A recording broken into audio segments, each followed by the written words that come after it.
ሰላም ጤና ይስጥልኝ የሀበጋር ጥያቄና መልስ ውድድር አድማጭ ተመልካቾች እንዴት ከረማችሁ? እንግዲህ ዛሬ የምንገኘው በአብርሆት በር ላይ ነው። በዚህ በአብርሆት ደጃፍ ላይ ያሉ በግራ ቀኛችን የሚገኙ ተማሪዎቻችን ለብርቱ ፉክክር የተዘጋጁ ለመፎካከር ራሳቸውን ዕውቀታቸውን ለመፈተሽ የተዘጋጁ ተማሪዎቻችን ናቸው። እንግዲህ እንጠይቅ እንወቅ እንመልስ በሚል መሪ ቃላችን ዙሪያ ለመሰባሰብና ለመፎካከር ዝግጅታችንን አጠናቀናል። መድረኩ ተዘጋጅቷል። ጥያቄዎቻችን ተሰናድተዋል። ልህ አስጨራሽና እጅግ አስተማሪ ፕሮግራምም እንደሚሆን ባለሙሉ ተስፋ ነን። ምናልባት እንግዲህ ይሄንን ፕሮግራም ይሄንን ውድድር ከግራ ቀኙ እንደው ማን ያሸንፍ ይሆን የሚለውን እንግዲህ በስተመጨረሻ ምላሹን የምናገኝ ይሆናል። ፕሮግራሙን የመራው አብራችሁ የምቆየው እኔ ትሩፋት በላይነህ ነኝ። እስከ ፕሮግራሙ ፍጻሜ አብራችሁ እንድትቆዩ ግብዣችን ነው።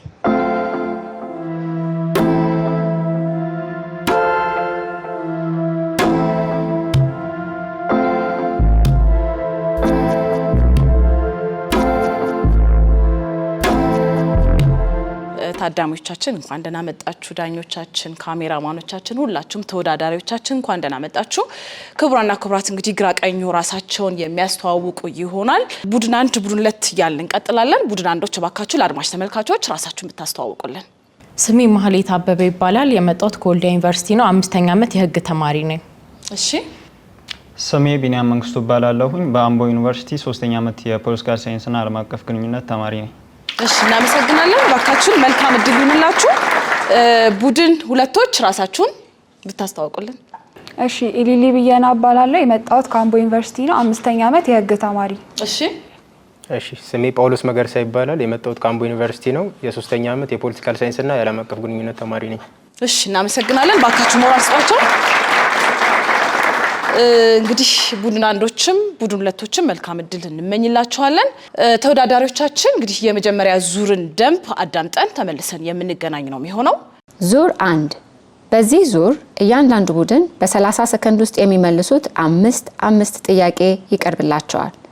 ትክክለኛ መልስ መስጠት 10 ነጥብና የ400 ብር ሽልማት ያስገኛል። ጥያቄው በትክክል ካልተመለሰ ለቀጣዩ ቡድን እድሉ ይሰጣል። እድሉ የተሰጠው ቡድን በ15 ሰከንድ ውስጥ ትክክለኛውን መልስ ካገኘ 5 ነጥብና 200 ብር ሽልማት ያገኛል። ደንቡን አዳምጠን እንግዲህ ተመልሰናል። ጥያቄውን የምንጀምረው ከቡድን 1ዶች ነው። እነ ማህሌትና ቢኒያም ዝግጁ ናችሁ? እሺ። ጥያቄ ቁጥር 1 ለሲቪልና የፖለቲካ መብቶች ህጋዊ ተፈጻሚነት አስገዳጅ ሰነድ ሆኖ የሚያገለግለው ዋነኛ ዓለም አቀፍ ስምምነት ምን ተብሎ ይጠራል?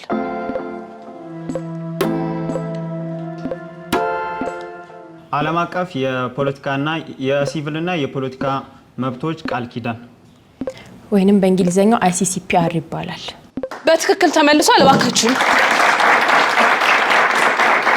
ለሲቪልና የፖለቲካ መብቶች ህጋዊ ተፈጻሚነት አስገዳጅ ሰነድ ሆኖ የሚያገለግለው ዋነኛ ዓለም አቀፍ ስምምነት ምን ተብሎ ይጠራል ነበር? የሲቪልና የፖለቲካ መብቶች ዓለም አቀፍ ቃል ኪዳን በማለት መልሳችሁታል። በትክክል መልሳችሁታል። ቀጥታ የምናልፈው ወደ ጥያቄ ቁጥር 2 ነው። ለቡድን 2ቶች ነው የማቀርበው።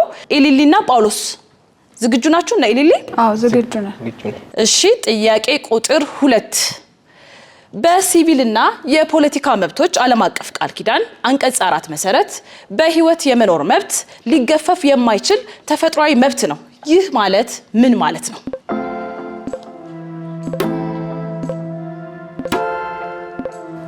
በዓለም አቀፍ ቃል ኪዳን አንቀጽ 4 መሰረት በህይወት የመኖር መብት ሊገፈፍ የማይችል የተፈጥሮ መብት ነው ሲባል ማንኛውም ሰው ስለሆነ ብቻ በተፈጥሮ የመኖር መብት አለው። ይሄም ደግሞ በሀገራት መንግስታት መካከል በምንም አይነት ሁኔታ ሊሻር የማይችል መብት ነው በሚል እንገልጸዋለን። እነ ኢሊሊ እንግዲህ በትክክል መልሱን አልመለሳችሁትም። ቀጥታ ወደ ቡድን 1ዶች አሻግራለሁ። ቡድን 1ዶች እስቲ ሞክሩ። በአንቀጽ 4 መሰረት የመኖር መብት ሊገፈፍ የማይችል ነው ሲባል ከህግ አግባብ ውጪ ማንም መብቱን የመኖር መብቱን ሊነፈግ አይችልም። ይሄም ኤክሴፕሽን ወይም ቀሪ አንቀጽ አለ። ማለትም ከህግ ውጪ የሞት ፍርድ አንድ ሰው ካልተላለፈበት በቀር የመኖር መብቱ የተጠበቀ ነው ማለት ነው። እንግዲህ መልሱን ግራቀኛችሁ አልመለሳችሁትም። በትክክል አልተመለሰም። ያው ሞክራችኋል። ጥሩ ሙከራ ነው ያረጋችሁት። በሲቪልና የፖለቲካ መብቶች ዓለም አቀፍ ቃል ኪዳን አንቀጽ 4 መሰረት በህይወት የመኖር መብት ሊገፈፍ የማይችል ተፈጥሯዊ መብት ነው ነው። ይህ ምን ማለት ነው ነበር የተባለው? መንግስታት በአስቸኳይ ጊዜ አዋጅ ወይም ስቴት ኦፍ ኢመርጀንሲ ውስጥ እንኳን ሆነው ይህንን መብት መገደብ ወይም መክፈፍ አይችሉም ተብሎ በግልጽ ተቀምጧል በዚህ አንቀጽ ስር ማለት ነው። እሺ ጥያቄውን ቀጥታ ወደ ቡድን አንዶች እናመጣለን። ማህሌትና ቢኒያም ዝግጁ ናችሁ? ጥያቄ ቁጥር 3 በሲቪልና የፖለቲካ መብቶች ዓለም አቀፍ ቃል ኪዳን ስምምነት አንቀጽ 6 መሰረት ማንኛውም ሰው ያለ አግባብ ህይወቱን ሊነፈግ አይገባም። ያለ አግባብ ህይወቱን መንፈግ ምንን ያጠቃልላል? ሁለት ምሳሌዎችን ጥቀስ። ያለ አግባብ ህይወቱን መንፈግ ምንን ያጠቃልላል? ሁለት ምሳሌዎች። ከህግ ውጪ የሰውን ህይወት በግድያ መንጠቅ፣ ከሞት ፍርድ ውጪ ወይም ከህግ አግባብ ውጪ የሰውየውን ህይወት ማጥፋትን ይጨምራል ብዬ አስባለሁ። ከህግ አግባብ ውጪ ግድያ መፈጸም፣ ሰዎችን አላግባብ ማሰቃየት፣ ከኢንሁማን የሆነ ትሪትመንት ውስጥ ሰዎችን ማስቀመጥ፣ ቶርች ማድረግ። ግማሹን መልሳችኋል። ምናልባት ግማሹ ላይ መሞከር ትችላላችሁ። ሁለት ነው የተባለው፣ አንዱን መልሰዋል። ምናልባት መሞከር ትችላላችሁ። ሁለቱን ጥቀስ ነው የተባለው።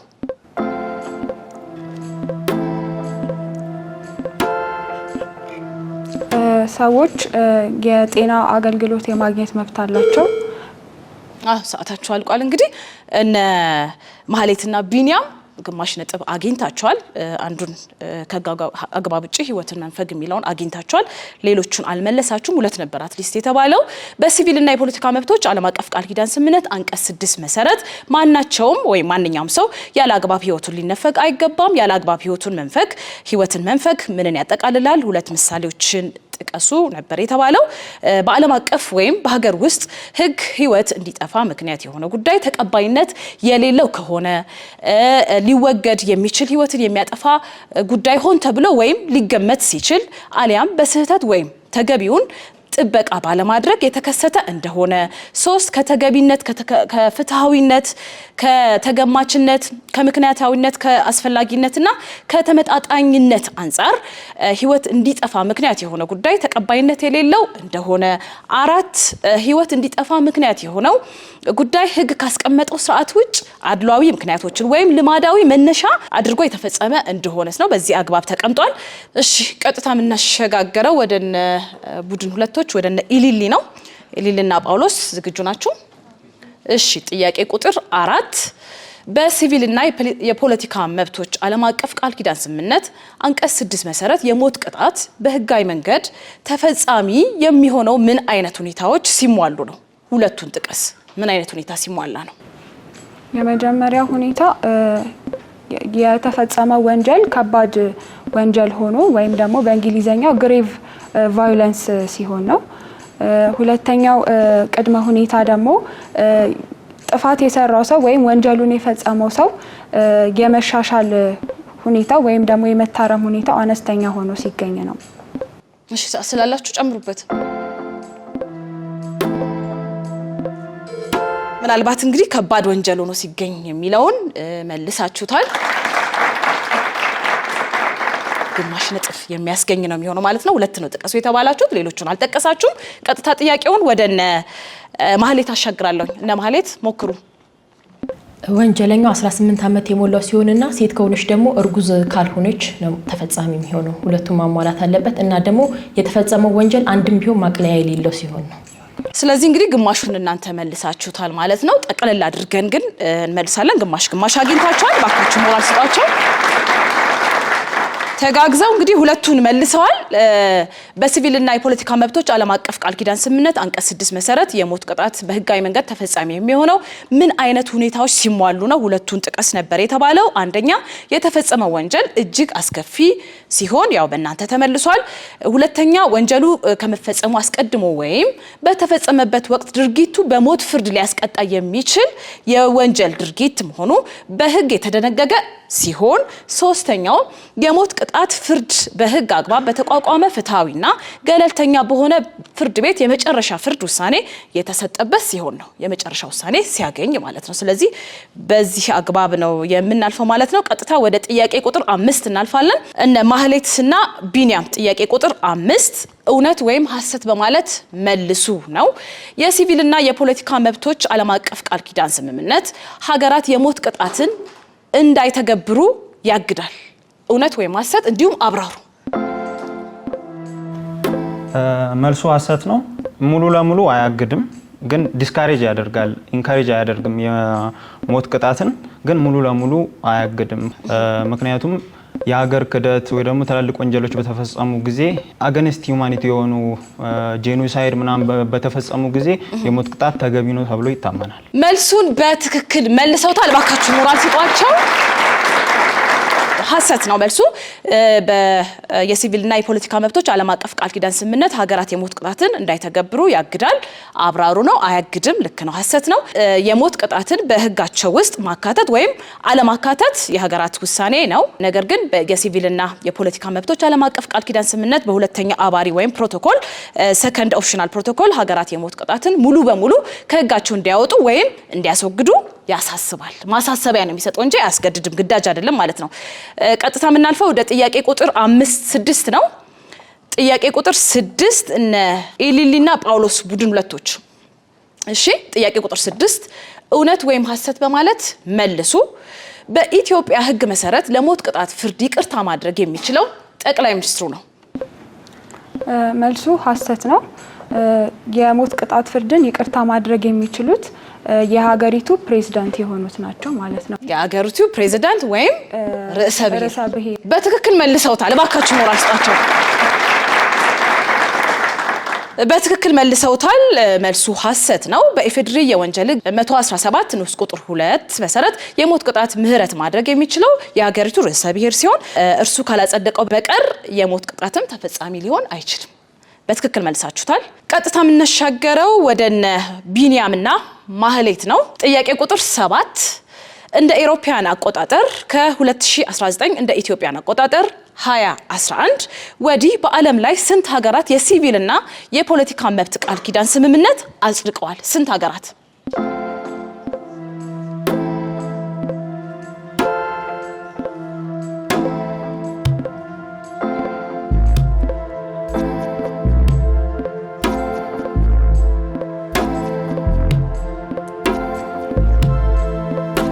ከ2019 ወይ ደግሞ 2011 በኢትዮጵያ አቆጣጠር በኋላ ሙሉ ለሙሉ የሲቪል እንትኑን የተቀበሉ 193 ናቸው። ይሄኛው 76 ነው። ሰዓታችሁ አለቀ እንጂ ያው ማሻሻል ትችሉ ነበር። ሰዓታችሁ አልቋል። አልተመለሰም። መልሱ በትክክል አልተመለሰም። ቀጥታ ወደ ኢሊሊ ያሻግራለሁ። ቡድን ሁለቶች ሞክሩ። ከ2019 በኋላ የሲቪልና የፖለቲካ መብቶች ቃል ኪዳን ስምምነት ያጸደቁት ሀገራት 173 ናቸው። እሺ መልሱን በትክክል መልሰውታል። እባካችሁ ሞራል ስጧቸው።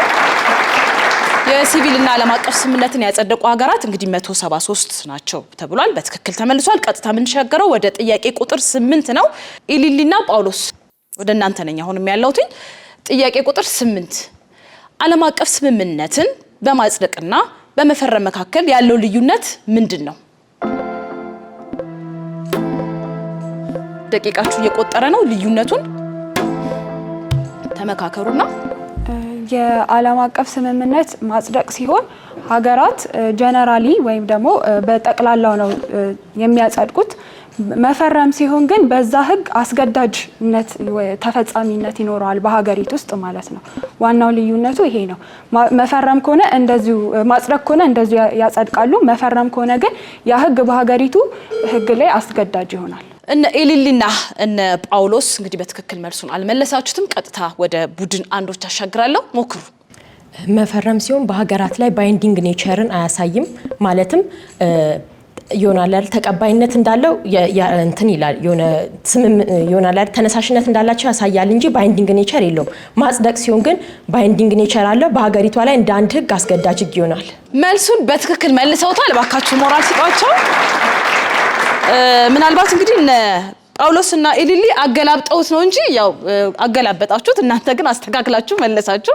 በትክክል መልሳችሁታል። እናመሰግናለን። ስለዚህ ዓለም አቀፍ ስምምነት በማጽደቅና በመፈረም መካከል ያለው ልዩነት ምንድነው ነበረ? ልዩነቱ ዓለም አቀፍ ውል ስምምነት መፈረም ሀገራት ስምምነቱን ለማክበር ያላቸውን ፍላጎት የሚያሳዩበት ሲሆን በአንጻሩ ደግሞ ስምምነቱን ማጽደቅ በሀገራት ላይ ስምምነቱን ለመተግበር የህግ ግዴታን የሚጥል ነው። ይሄ ግዴታን የሚጥል ነው። ያኛው ግን ፍላጎትን ማሳየት ነው። ቀጥታ የምንሻገረው ወደ ጥያቄ ቁጥር 9 ነው። እነ ማህሌትና ቢኒያም ዝግጁ ናችሁ? ጥያቄ ቁጥር 9 ይህ የምልክት ቋንቋ የትኛውን ሰብአዊ መብት ይገልጻል? የትኛውን ሰብአዊ መብት ይገልጻል? የእኩልነትን ይገልጻል። በትክክል መልሰውታል። ባካችሁ ነው አስጣችሁ።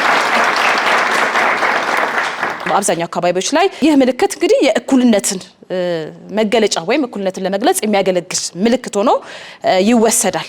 ቀጥታ የምንሻገረው ወደ ጥያቄ ቁጥር 10 ነው። እነ ኢሊሊና ጳውሎስ ጥያቄ ቁጥር 10 የዚህ የእጅ ምልክት ትርጉም ምንድነው? ስክሪናችሁ ላይ የምታዩት የእጅ ትርጉም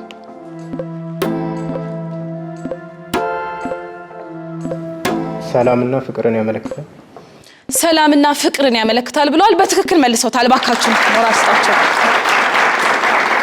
እሺ የዚህን ዙር ውድድር እንግዲህ በዚህ መልኩ አጠናቀናል። ውጤቱን ይዘን የምንመለስ ይሆናል። አብራችሁ ነው። ክቡራና ክቡራት ተመልካቾቻችን የግራ ቀኙን ውጤት የመጀመሪያውን ዙር ይዘን ተመልሰናል። በመጀመሪያው ዙር ማህሌትና ቢኒያም ቡድን አንዶች 45 ነጥብ አግኝተዋል። ባካችሁ ሞራል ስጧቸው። እነ ኢሊሊና ጳውሎስ ቡድን ሁለቶች 30 ነጥብ አስቆጥሯል። ሞራል ያስፈልጋቸዋል። ቀጥታ እንግዲህ ወደ ዙር 2 እንሻገራለን።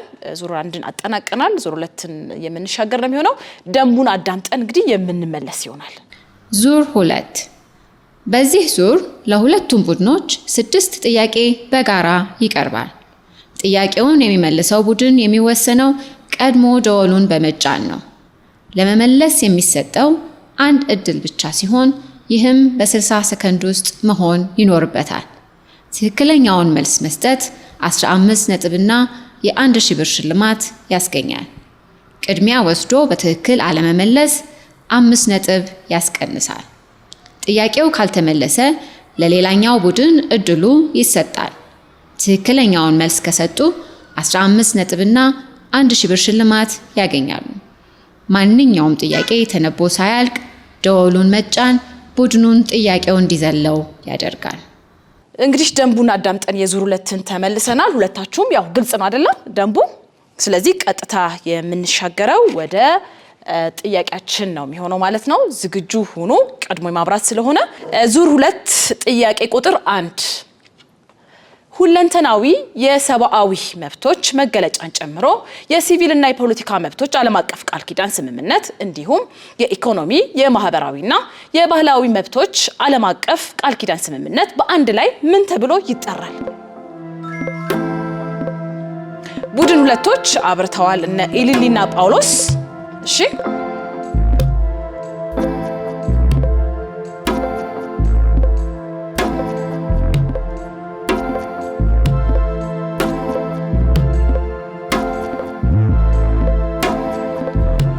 ሰዓታችሁን ተጠቀሙበት።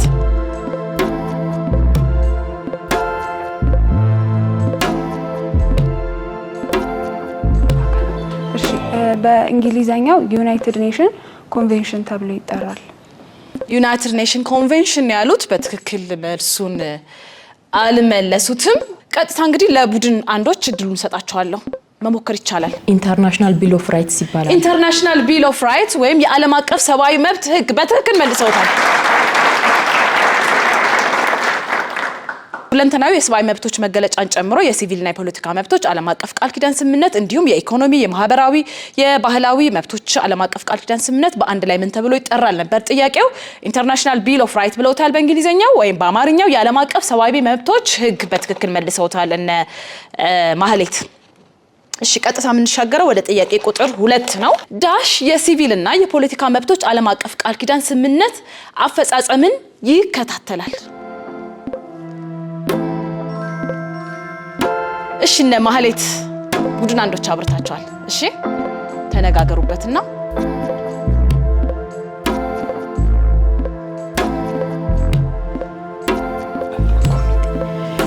የሲቪልና ፖለቲካ መብቶች ኮሚሽን ወይም ኮሚቴ አፈጻጸሙን ይከታተላል። እሺ መልሱን እንግዲህ እነ ማህሌት በትክክል አልመለሳችሁትም። ቀጥታ ወደ ቡድን ሁለቶች አሻግራለሁኝ። ሰዓታችሁ እየቆጠረ ነው። መሞከር ትችላላችሁ። ተነጋገሩና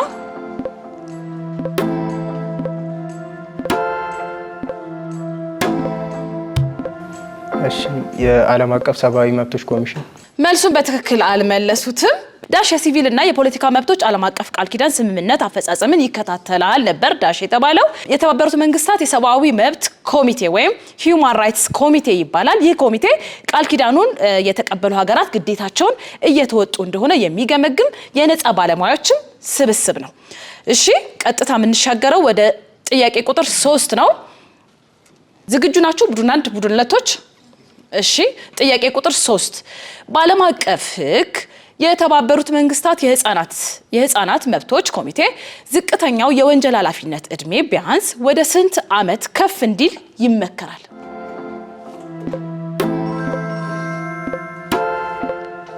እሺ እነ ማህሌት እና ቢኒያም አብርታቸዋል። ቡድን አንዶች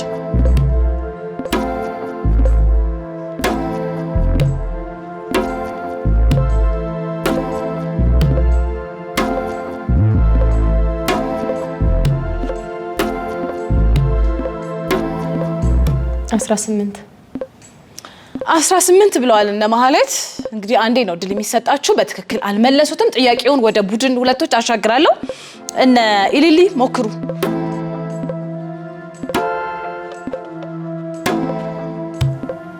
እሺ 16 ብለዋል እነ ኢሊሊም። በትክክል አልመለሳችሁትም። ሁለታችሁም እንግዲህ በትክክል አልተመለሰም። በዓለም አቀፍ ህግ የተባበሩት መንግስታት የህፃናት መብቶች ኮሚቴ ዝቅተኛው የወንጀል ኃላፊነት እድሜ ቢያንስ ወደ ስንት ዓመት ከፍ እንዲል ይመከራል ነበረ? መልሱ 14 ዓመት ነው። ስለዚህ አልተመለሰም በሁለታችሁም። ጥያቄ ቁጥር 4 ዝግጁ ናችሁ? እሺ ጥያቄ ቁጥር 4 በአንድ ሀገር ውስጥ በየትኛውም ስፍራ መኖሪያ ቤት የመስራት ነፃነት በየትኛው የሰብአዊ መብት ውስጥ ይካተታል? ቡድን ሁለቶች እነ ኢሊሊ አብርታቸዋል። እሺ ንብረት የማፍራት መብት ወይም ደግሞ የኢንተርናሽናል ኢኮኖሚክ ራይት ውስጥ ይካተታል ማለት ነው። ኢንተርናሽናል ኢኮኖሚክስ ራይት ውስጥ ይካተታል ነው ያሉት እነ ኢሊሊ። በትክክል አልመለሳችሁትም። ጥያቄውን ለቡድን አንዶች አሻግራለሁ። የሲቪል መብት በትክክል መልሰውታል። እናመሰግናለን። በትክክል መልሳችሁታል። በአንድ ሀገር ውስጥ እንግዲህ በየትኛውም ስፍራ መኖሪያ ቤት የመስራት ነፃነት በየትኛው ሰብአዊ መብት ውስጥ ይካተታል ነበረ? የሲቪል መብት ውስጥ የሚካተት ነው የሚሆነው። ጥያቄ ቁጥር 5 ዝግጁ ናችሁ? ሁለታችሁም ተመካከሩ፣ ተወያዩ፣ ሰዓታችሁን በአግባቡ ተጠቀሙበት። ቀጥታ የምንሻገረው ወደ ጥያቄ ቁጥር 5 ነው። ጥያቄ ቁጥር 5 የፕሬስ ነፃነት በየትኛው ሰብአዊ መብት ውስጥ ይጠቃለላል? እሺ ቡድን ሁለቶች እነ ኢሊሊ አብርተዋል። እሺ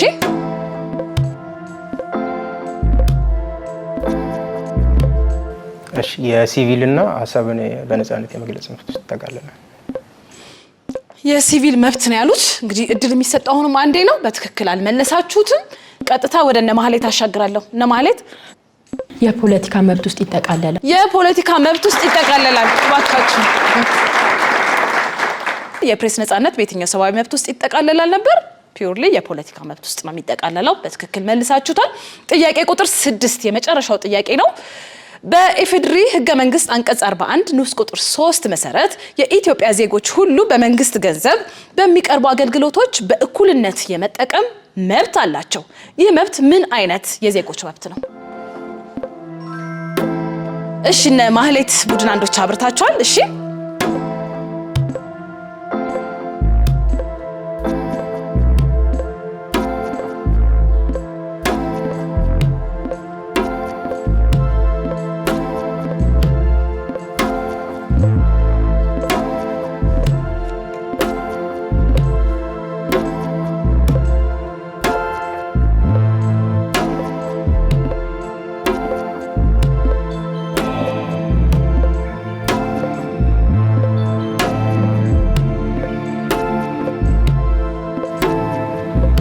የኢኮኖሚና የእኩል ተጠቃሚነት መብት ነው። የኢኮኖሚ መብት ነው ያሉት። በትክክል አልመለሱትም። ጥያቄውን ወደ ቡድን ሁለቶች አሻግራለሁ እና ኢሊሊ ሞክሩ። እሺ የማህበራዊ መብት በትክክል መልሰውታል። ሞራል ያስፈልጋቸዋል። እሺ እናመሰግናለን። እንግዲህ የዚህን ዙር የጥያቄና መልስ ውድድራችንን አጠቃለናል። ውጤት ይዘን ደግሞ ተመልሰን የምንመለስ ይሆናል። አብራችሁን ቆዩ። ክቡራና ክቡራት የሁለተኛውን ዙር ውጤት ይዘን ተመልሰናል። ቡድን አንዶች እነ ማህሌትና እነ ቢኒያም 30 ነጥብ አስቆጥሯል። ባካችሁ ሞራል ስጡልን።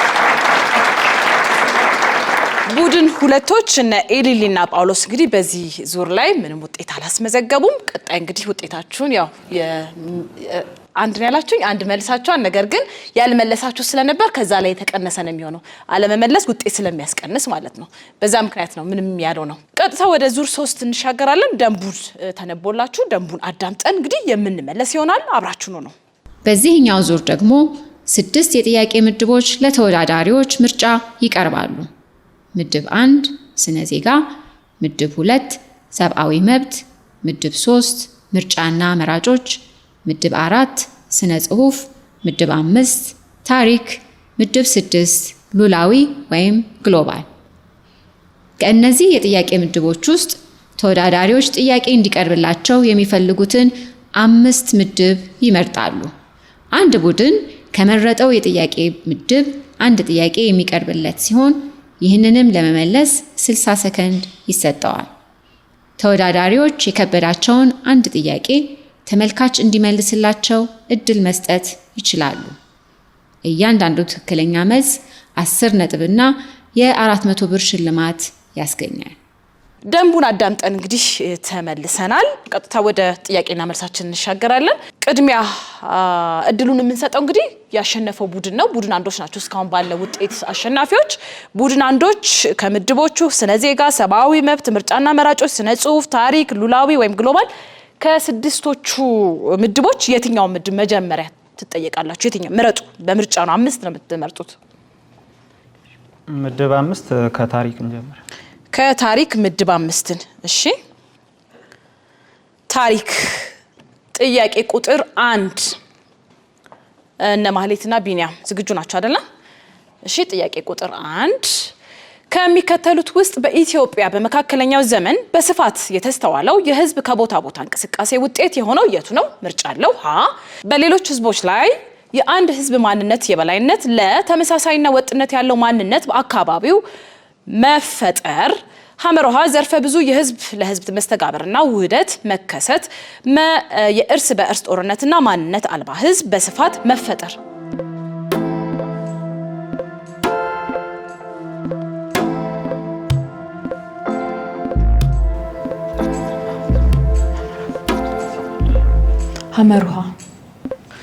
ሐመሮሃ ዘርፈ ብዙ የህዝብ ለህዝብ መስተጋብርና ውህደት መከሰት በትክክል መልሰውታል። ባካችሁ ሞራል ስጧቸው። እንግዲህ ከሚከተሉት ውስጥ በኢትዮጵያ በመካከለኛው ዘመን ወይም በመካከለኛው ዘመነ መንግስት በስፋት የተስተዋለው የህዝብ ከቦታ ቦታ እንቅስቃሴ ውጤት የሆነው የቱ ነው ነበረ? ዘርፈ ብዙ የህዝብ ለህዝብ መስተጋብርና ውህደት መከሰት። በትክክል መልሳችሁታል። ታሪክ መርጣችኋል። ስነ ጽሁፍ፣ መራጮች፣ ምርጫና መራጮች፣ ሰብአዊ መብት፣ ስነ ዜጋ፣ ግሎባል ወይም ሉላዊ የትኛው ይሆንላችሁ? ምድብ 1 ስነ ዜጋ። ምድብ 1 ስነ ዜጋ። እሺ ስነ ዜጋ ጥያቄ ቁጥር 1 ከሚከተሉት የትኛው ድርጊት ሀሳብን በነፃነት በመግለጽ መብት ጥበቃ ያገኛል? ምርጫ አለው። ሀ በአንድ የተወሰነ ቡድን ላይ ጥቃት እንዲደርስ ማነሳሳት፣ ለ የአንድ ግለሰብን ስም ማጥፋት፣ ሐመሮሃ በፍርድ ቤት በቃለ መሐላ የሐሰት ምስክርነት መስጠት፣ መ የመንግስት ወቅታዊ ፖሊሲዎች ለመተቸት ሰላማዊ ሰልፍ ማድረግ።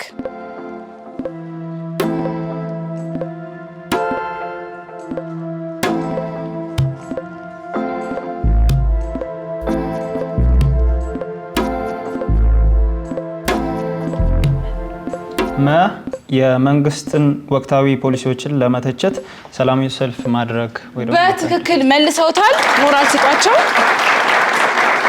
ከሚከተሉት የትኞቹ ድርጊቶች ሀሳብን በነፃነት በመግለጽ መብት ጥበቃ ያገኛል ነበረ ጥያቄው። ልክ ነው። መ የመንግስትን ወቅታዊ ፖሊሲዎች ለመተቸት ሰላማዊ ሰልፍ ማድረግ። በትክክል መልሳችሁታል። እሺ ሰብአዊ መብት፣ ምርጫና መራጮች፣ ሉላዊ ስነ ጽሁፍ አላችሁ። የትኛው ይሆንላችሁ? ምድብ 3 ምርጫና መራጮች። ምድብ 3 ምርጫና መራጮች። እሺ ምርጫና መራጮች ጥያቄ ቁጥር 1 ዝግጁ ናችሁ? እነ ማህሌትና ቢኒያም? እሺ ጥያቄ ቁጥር 1 በኢትዮጵያ የምርጫ የፖለቲካ ፓርቲዎች ምዝገባና የምርጫ ስነ ምግባር አዋጅ ቁጥር 1162 ዝባር 2011 አንቀጽ 30 መሰረት የእጩዎች ምዝገባ ከዳሽ ቀን በፊት በምርጫ ክልሎች ይከናወናል። ሀ 30 ቀን አስቀድሞ፣ ለ 60 ቀን አስቀድሞ፣ ሐመርሃ 90 ቀን አስቀድሞ፣ መ 120 ቀን አስቀድሞ።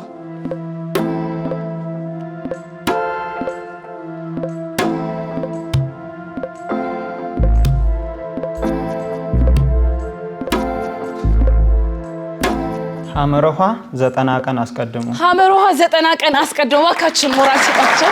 በትክክል መልሳችሁታል። በኢትዮጵያ የምርጫ የፖለቲካ ፓርቲዎች ምዝገባና የምርጫ ስነ ምግባር አዋጅ ቁጥር 1162 2011 አንቀጽ 30 መሰረት የእጩዎች ምዝገባ ከዳሽ ቀን በፊት በምርጫ ክልሎች ይከናወናል ነበር የተባለው። ከ90 ቀን አስቀድሞ መከናወን ይገባዋል ማለት ነው። ቀጥታ የምናልፈው ወደ ሉላዊ ግሎባል ስነ ጽሁፍ ሰብአዊ መብት ከሶስቱ የቱ ይሆንላችሁ? ምድብ 2 ሰብአዊ መብት። ምድብ 2 ሰብአዊ መብት። እሺ ሰብአዊ መብት ጥያቄ ቁጥር 1 እነ ማህሌትና ቢኒያም ዝግጁ ናችሁ አይደለ? እሺ ጥያቄ ቁጥር 1 ከሚከተሉት ውስጥ መሰረታዊ የፖለቲካ መብት የሆነው የትኛው ነው? ሀ የትምህርት መብት፣ ለ ነፃና ፍትሃዊ በሆነ ምርጫ የመምረጥ መብት፣ ሐመርሃ በቂ የኑሮ ደረጃ የማግኘት መብት፣ መ ከባርነትና ከነፃ የጉልበት አገልግሎት የመጠበቅ መብት። ለነፃና ፍትሃዊ በሆነ ምርጫ የመመረጥ መብት።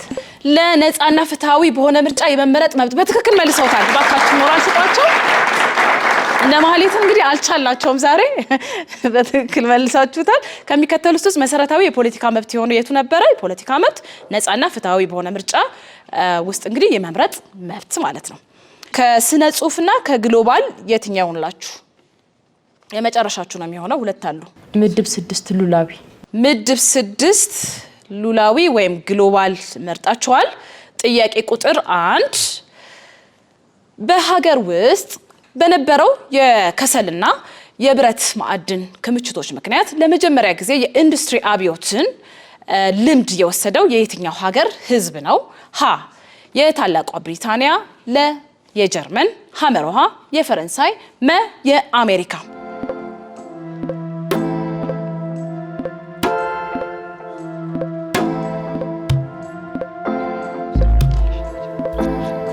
ሀሌታዋ የታላቋ ብሪታንያ። የታላቋ ብሪታንያ። ባካችሁ ሞራል ስጣቸው። በትክክል መልሳችሁታል። በሀገር ውስጥ በነበረው የከሰልና የብረት ማዕድን ክምችቶች ምክንያት ለመጀመሪያ ጊዜ የኢንዱስትሪ አብዮትን ልምድ የወሰደው የየትኛው ሀገር ህዝብ ነው ነበር ጥያቄው። የታላቋ ብሪታንያ ሀገር ህዝብ ነበረ። እሺ 5 ጥያቄዎቻችሁን እንግዲህ ጨርሳችኋል። ቀጥታ የምንሻገረው ወደ ቡድን ሁለቶች ወደ እነ ኢሊሊ ነው የሚሆነው። እንግዲህ 6 ምድቦች አሉ። ከነዚህ ከ6ቱ ስነ ዜጋ፣ ሰብአዊ መብት፣ ምርጫና መራጮች፣ ስነ ጽሁፍ፣ ታሪክ፣ ሉላዊ ወይም ግሎባል አለ። ቅድሚያ የትኛው ይሁንላችሁ? የቱ ይቅደምላችሁ? እሺ ምድብ 1 ስነ ዜጋ። ስነ ዜጋ። እሺ ምድብ 1 ስነ ዜጋ መርጣችኋል። ስነ ዜጋ ቁጥር ጥያቄ ቁጥር 2 በፖለቲካ አውድ ውስጥ ህጋዊነት ማለት ሀ በዜጎች ተቀባይነት ላይ የተመሰረተ ህጋዊ አስተዳደር ማለት ነው። ለ የመንግስት የጦር ኃይል ግዙፍነት መጠን ነው። ሐመርሃ መንግስት የሚሰበስበው የታክስ መጠን ነው። መ የመንግስት ተቋማት እድሜ ማለት ነው። ሀሌታ ውሃ በዜጎች ተቀባይነት ላይ የተመሰረተ ህጋዊ አስተዳደር ማለት ነው። በትክክል መልሰውታል። ሞራል ስጡልን። በፖለቲካ አውድ ነው የተባለው። በፖለቲካ አውድ ውስጥ ህጋዊነት ማለት ምን ማለት ነው ነበር የተባለው። እንግዲህ በዜጎች ተቀባይነት ላይ የተመሰረተ ህጋዊ አስተዳደር ማለት ነው። እሺ እናመሰግናለን። ምርጫና መራጮች፣ ስነ ጽሁፍ፣ ታሪክ፣ ሉላዊ እና ሰብአዊ መብት አላችሁ። የትኛው ይሆንላችሁ? እሺ ምርጫና መራጮች ምድብ 3። እሺ ምርጫና መራጮች ጥያቄ ቁጥር 2 አንድ የፖለቲካ ፓርቲ ግንባር ወይም ቅንጅት በአንድ የምርጫ ክልል ለአንድ የምክር ቤት መቀመጫ ማቅረብ የሚችለው እጩ ተወዳዳሪ በቁጥር ስንት ነው? ሀ 2 ለ 1 ሐመሮሃ ከ2 በላይ መ ገደብ የለበትም።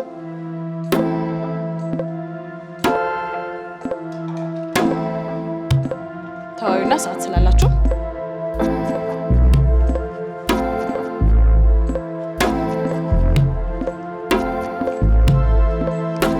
የከበዳችሁ ለኦዲየንስ አንድ ጥያቄ መስጠት ትችላላችሁ። እሺ ለአንድ ነው። ለአንድ በትክክል መልሰውታል።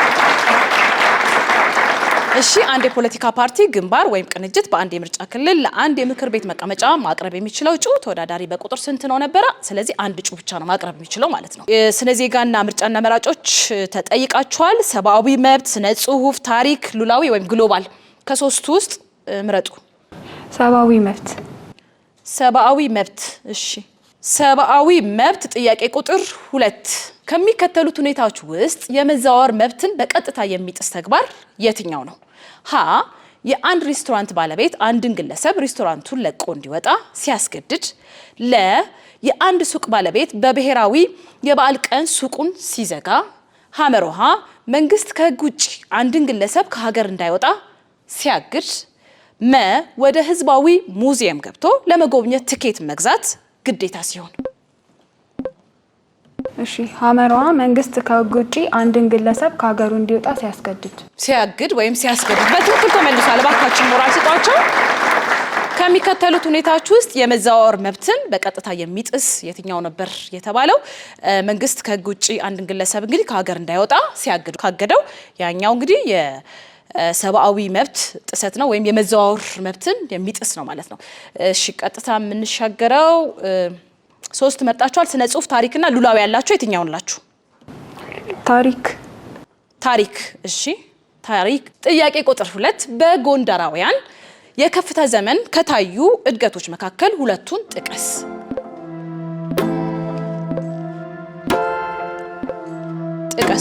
ዳሽ ነው፣ ምርጫ የለውም።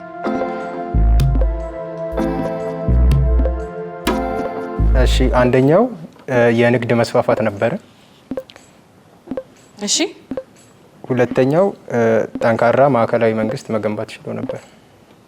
ሞክሩ ሰዓት ስላላችሁ። የኪነ ህንፃ ጥበባት። መልሱን በትክክል መልሰውታል። እባካችሁ ሞራል ስጧቸው። የንግድ መስፋፋትና ከኪነ ህንፃ ጋር ተያይዞ ያሉትን መስፋፋቶች ሁለቱን ጠቅሳችኋል። 2 ነው የተባላችሁት፣ በቂ ነው። ስለዚህ በጎንደራውያን የከፍታ ዘመን ከታዩ እድገቶች መካከል ሁለቱን ጥቀስ ነበረ። የስነ ህንፃ ጥበብ ማንሰራራት የተመለሰው በእናንተ፣ ሃይማኖታዊ ይዘት ያላቸውን ቅቦች ማስፋፋት፣ የስነ ጽሁፍ እድገት፣ የከተማና ከተሜነት መስፋፋት፣ የንግድ እንቅስቃሴ ማንሰራራት እናንተ ብላችሁታል። ንግድን ቋሚ ርዕሰ መዲና መመስረት፣ እነዚህ ነበሩ። እሺ አሁን ሉላዊ እና ስነ ጽሁፍ ከሁለት አንዱ የመጨረሻ ጥያቄያችሁ ይሆናል ማለት ነው። እሺ ሉላዊ ምድብ 6። እሺ ምድብ 6 ሉላዊ። እሺ ሉላዊ ወይም ግሎባል ጥያቄ ቁጥር 2 በመጀመሪያው የኢንዱስትሪ ዘመን ለነፃ ገበያና አነስተኛ የመንግስት ጣልቃ ገብነት በመሟገት የበላይ የሆነው የትኛው የኢኮኖሚ ፍልስፍና ነው? ሀ ፊውዳሊዝም፣ ለ መርካንቲሊዝም፣ ሐመሮሃ ሌዚፌር፣ መ ሶሻሊዝም። እሺ መ ሶሻሊዝም። እሺ በትክክል አልተመለሰም። በመጀመሪያው የኢንዱስትሪ ዘመን ለነፃ ገበያና አነስተኛ የመንግስት ጣልቃ ገብነት በመሟገት የበላይ የሆነው የትኛው የኢኮኖሚ ፍልስፍና ወይም የኢኮኖሚ ስርዓት ነው ነበር ጥያቄው። ስለዚህ ሌዚፌር የሚባለው የኢኮኖሚ ስርዓት ነበረ። እንግዲህ የዚህ ዙር ጥያቄና መልስ ውድድራችን በዚህ መልኩ ተጠናቋል። ውጤት ይዘን የምንመለስ ይሆናል። አብራችሁ እንድትቆዩ ግብዣችን ነው። ክቡራና ክቡራት እንግዲህ ውጤት ይዘን ተመልሰናል። የሶስተኛውን ዙር ውጤት እናሳውቃለን። ቡድን አንዶች እነ ማህሌትና ቢኒያም 50 ነጥብ አስቆጥራቸዋል። በዚህ ዙር ባካችሁ ሞራል ስጣቸው። ቡድን ሁለቶች እነ ጳውሎስና ኢሊሊ 40 ነጥብ አስቆጥራቸዋል። በዚህ ዙር ሞራል ያስፈልጋቸዋል። ክቡራና ክቡራት እንግዲህ የዚህኛውን የአራተኛውን ዙር ደንብ አዳምጠን የምንመለስ ይሆናል።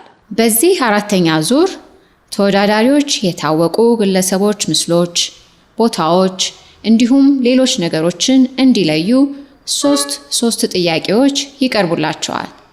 ከጥያቄው ጋር አንድ ፍንጭ አብሮ የሚነገር ሲሆን መልስ ለመስጠት 30 ሰከንድ ይሰጣል። ትክክለኛ መልስ መስጠት 15 ነጥብና 400 ብር ሽልማት ያስገኛል። ተወዳዳሪዎች ሁለተኛ ፍንጭ እንዲሰጣቸው መጠየቅ ይችላሉ። ነገር ግን ትክክለኛ መልስ ሲሰጡ የሚያገኙት 10 ነጥብና 200 ብር ሽልማት ይሆናል። ሌላኛው ቡድን እድሉ ተሰጥቶት ጥያቄውን በትክክል ቢመልስ የሚያገኘው ነጥብ ወይም የገንዘብ ሽልማት አይኖርም። ደንቡን አዳምጠን እንግዲህ ተመልሰናል።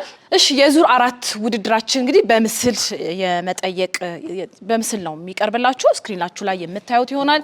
ያንን ስክሪናችሁ ላይ የምታዩትን ምስል እንግዲህ በምስል ቦታዎች ሊሆኑ ይችላሉ፣ ታዋቂ ቦታዎች፣ ታዋቂ ግለሰቦች ወይም ታዋቂ ሰዎችን የሚቀርብበት የአራተኛው ዙር የጥያቄና መልስ ውድድራችን ነው የሚሆነው። ስለዚህ ይሄን ጥያቄና መልስ ውድድር እንግዲህ የምንጀምረው ከቡድን አንዶች ነው የምንጀምረው። ቡድን አንዶች ዝግጁ ናችሁ? የአራተኛው ዙር ጥያቄ ቁጥር 1 ቡድን አንዶች እነ ማህሌት እና ቢኒያም። ጥያቄ ቁጥር 1 እኚህ ሰው ማን ናቸው? በስክሪናችሁ ላይ የምታዩቸው ሰው ማን ናቸው? ፍንጭ እሰጣለሁኝ። በ1983 ዓ.ም በግንቦት ወር መጨረሻ ለአንድ ሳምንት የኢትዮጵያ ጊዜያዊ ፕሬዝዳንት ሆነው ነበር። ተስፋዬ ድንቃ። ጀነራል ተስፋዬ ድንቃ። እሺ እንግዲህ ሙሉ ስም ነው የተጠየቀው። ተስፋዬን መልሳችሁታል። ነገር ግን የአባት ስም ድንቅ አይደለም። ምናልባት እስቲ ቡድን ሁለቶች ሙሉ ስማቸውን ልትነግሩን ትችላላችሁ? እሺ ተስፋዬ ገብረ እሺ ጨርሰው። ተስፋዬ ገብረ ኪዳን ነው። ገብረ ብለሃል።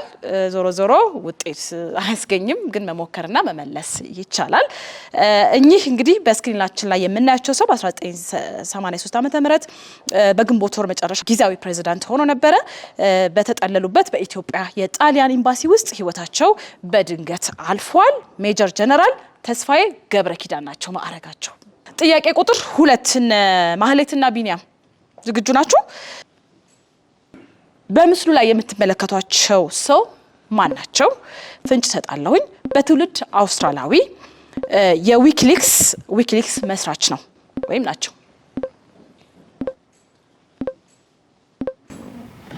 ጁሊያን አሳንጄ ይባላሉ። የምስጢራዊ ሰነዶችን የሚገልጽ ፕላትፎርም ወይ ደግሞ ዊኪሊክስ የሚባለውን የመሰረቱ ግለሰብ ናቸው። በትክክል መልሶታል። እባካችሁ ሞራል ሰጣቸው። ጁሊያን አሳንጆ ይባላሉ። ፍንጭ ሁለትንም ነግረውናል። እንደውም ቡድን አንዶች ሚስጥራዊ የመንግስት ሰነዶችን በማሳተምና ለህዝብ ይፋ በማድረግ በዓለም ዙሪያ ታዋቂነትን ያተረፉና ለህትመትና ለጋዜጠኝነት ሙያ ከ2 ደርዘን በላይ ሽልማቶችን የተበረከተላቸው እውቅ ጋዜጠኛ ነበሩ። ጁሊያን ኦሳንጆ ይባላሉ። በትክክል ተመልሷል። ጥያቄ ቁጥር 3 የዚህ ምስል ሰዓሊ ማን ነው? የምታዩትን ምስል የሳለው ሰው ማን ነው? ፍንጭ ሰጣለሁኝ።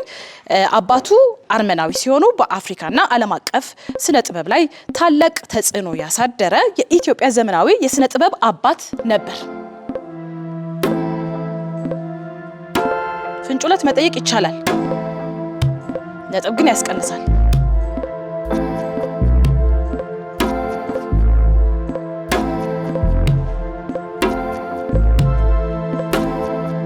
ሎሬት አፈወርቅ ተክሌ።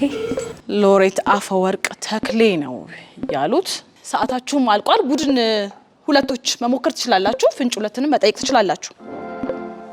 ነጥብ ባያስገኝም ሙከራት ማድረግ ይቻላል። አሌክሳንደር።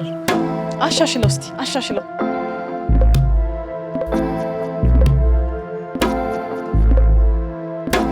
እሺ እንግዲህ ሰዓት አልቋል። በሁለታችሁም አልተመለሰም። ፍንጭ ሁለትን ሰጥና መልሱን እናገራለሁ።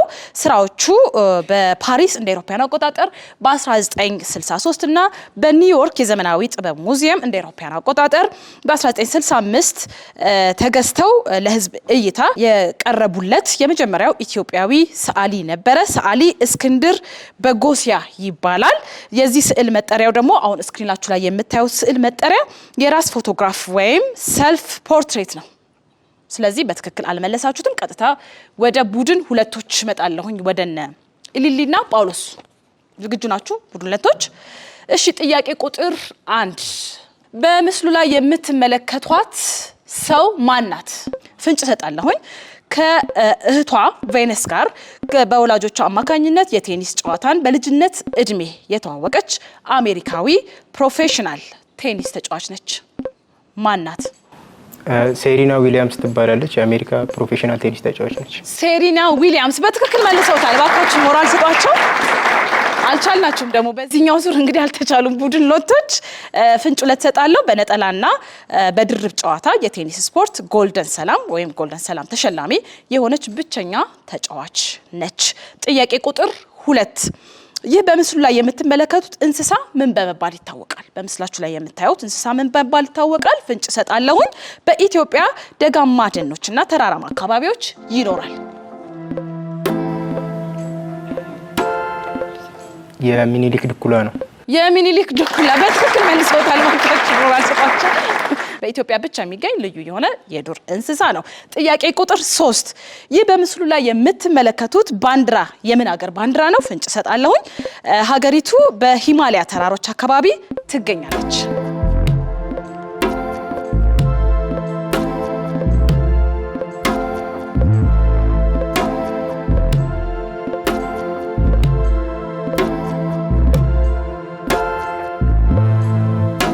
እሺ የሁቢን ባንዲራ ነው። ሁቢን ሰዓት ስላላችሁ እስቲ የተጠጋጋ ነገር ስላላችሁ ሞክሩ። እሺ በትክክል አልመለሳችሁትም። ቡድን ሁለቶች፣ ቡድን አንዶች ሞክሩ። ለማህሌት የምን ሀገር ባንዲራ ነው? የቡታን የምትባል ሀገር። የቡታን ሀገር ባንዲራ። እባካችሁ ሞራል ሰጧቸው። በትክክል መልሰውታል። የሀገሪቱ ህዝቦች የቡድሂዝም እምነትን በብዛት የሚከተሉ ሲሆን የደስታ አገር በመባልም ትታወቃለች። የአራተኛውን ዙር የጥያቄና መልስ ውድድራችንን በዚህ መልክ አጠናቀናል። ውጤት ይዘን የምንመለስ ይሆናል። አብራችሁ እንድትቆዩ ግብዣችን ነው። ክቡራና ክቡራት የአራተኛውን ዙር ውጤት ይዘን እስከምንመለስ ለኦዲየንስ የሚቀርቡ 2 ጥያቄዎች አሉ። እነዚህ 2 ጥያቄዎች እንግዲህ ሽልማት የሚያስገኙ ናችሁ። ሁላችሁም እንድትሳተፉ እንጋብዛለን። ጥያቄ ቁጥር 1 ዝግጁ ናችሁ? ኦዲየንሶቻችን፣ ተመልካቾቻችን፣ ታዳሚዎቻችን። ጥያቄ ቁጥር 1 የቻይና ዋና ከተማ ማን ይባላል? እሺ ከፊት ለፊት ልጀምር። እሺ ስሜ ታደሰ ንደግ እባላለሁ። የቻይና ዋና ከተማ ቤጂንግ። በትክክል መልሶታል። ታደለ ባካችሁ ሞራል ሰጡት። እሺ ሽልማትን ያው በኋላ ላይ የምትወስድ ይሆናል ታደለ።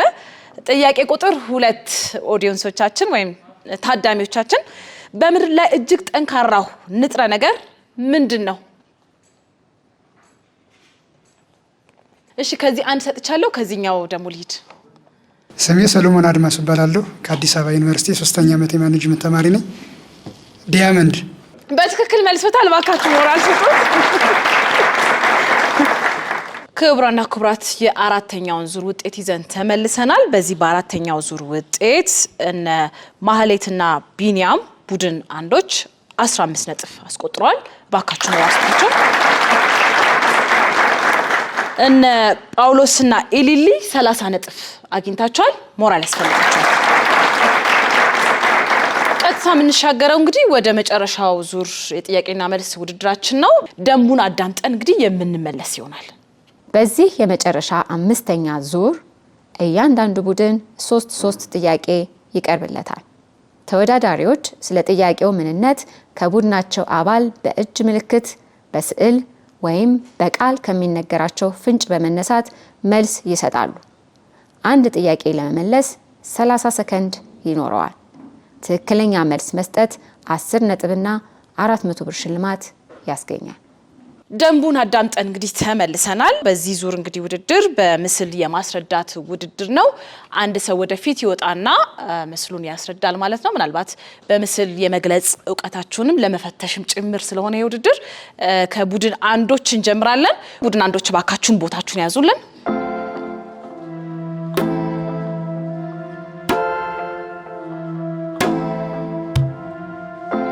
ኮምፒውተር ጥያቄ ቁጥር 1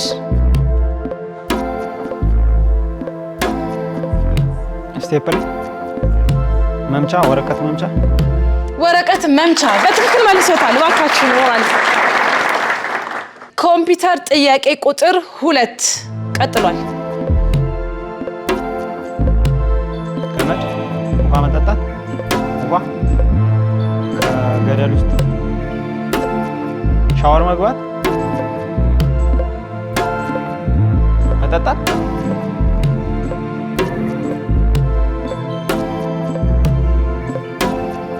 መብላት ምግብ በሌላ ሁኔታ ግለጭለት። ውሃ መጠጣት የሃይላንድ ውሃ መልሱ ማየት ትችላለህ። በተቻላት አቅም እንግዲህ ማህሌት ሞክራለች ለማስረዳት። እሺ መልሱ ማቀዝቀዣ ፍሪጅ ነበረ።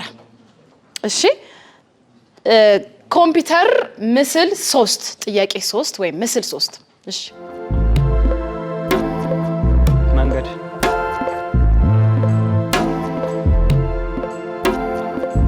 ቀጥታ አስፋልት ገደል መንገድ የተጠማዘዘ መሄድ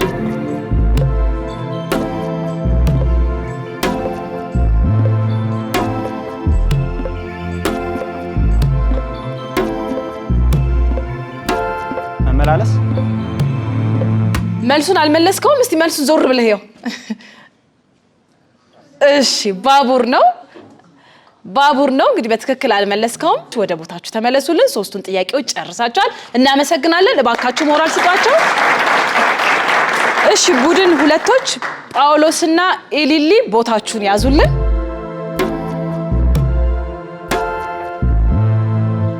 እሺ ቦታችሁን ይዛችኋል። ኮምፒውተር ጥያቄ ቁጥር 1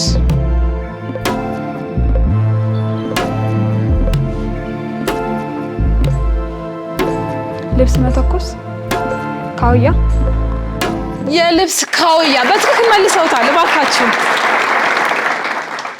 ኮምፒውተር ጥያቄ ቁጥር 2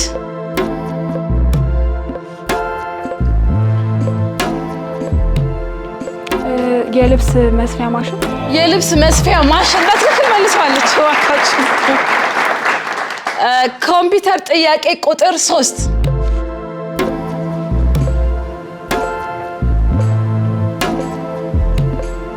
ዝናብ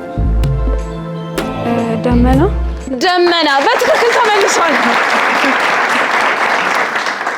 እሺ እጅግ አድርገን እናመሰግናችኋለን። ወደ ቦታችሁ ተመለሱልን።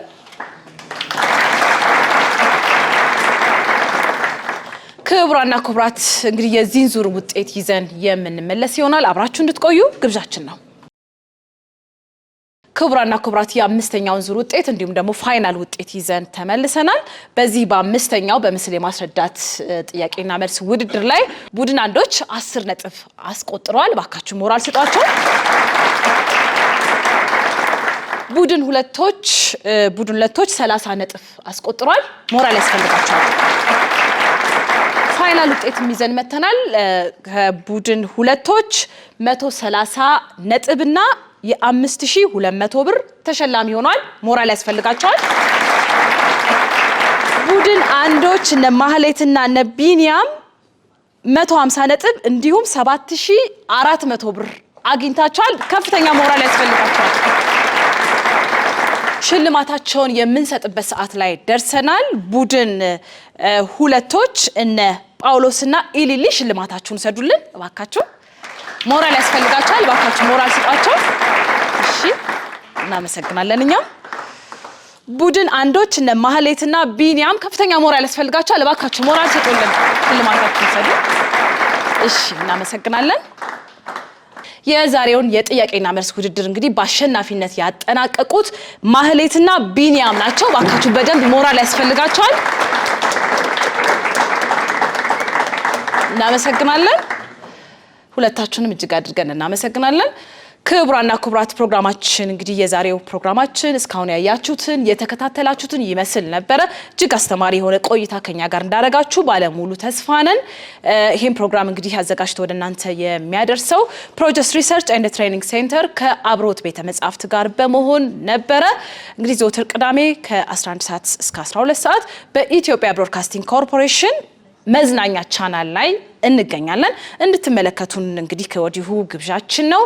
በቀጣይ እንግዲህ በአዲስ ተወዳዳሪዎች ከአዳዲስ ጥያቄዎች ጋር የምንገናኝ ይሆናል። እስከዛው ቸር ሰንብቱ።